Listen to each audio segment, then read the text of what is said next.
Une région d'élevage en Uruguay. Cerro Chato, c'est là qu'est venue prospecter la compagnie minière indienne Zamin Ferrous. Elle perfore à la recherche de fer. Le gouvernement doit encore donner son feu vert à l'exploitation, mais déjà des agriculteurs et écologistes s'y opposent. Selon eux, elle va obliger 2500 personnes à partir et provoquer des dégâts irréversibles sur le milieu naturel. Dans 30 ans, ici, il n'y aura plus qu'un lac d'eau polluée, à moitié vide. Là-bas, une grande montagne de gravats, et là, il ne restera rien du fleuve et de la forêt. En Uruguay, le sous-sol appartient à l'État qui a demandé aux agriculteurs de laisser la compagnie prospecter sur leurs terres. Claudia a ouvert ses portes aux machines. Aujourd'hui, ses pâturages sont endommagés.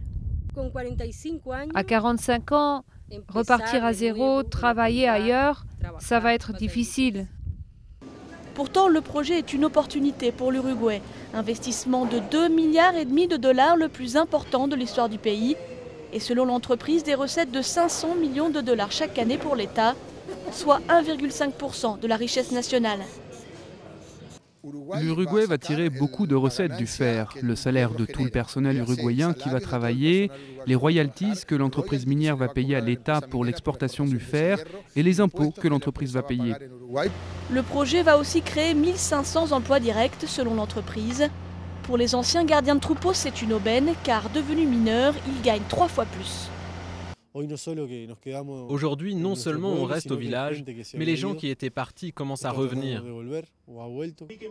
Les opposants sont allés manifester jusque devant le Parlement. Ils veulent que le gouvernement fasse marche arrière, autrement l'exploitation devrait commencer en 2012.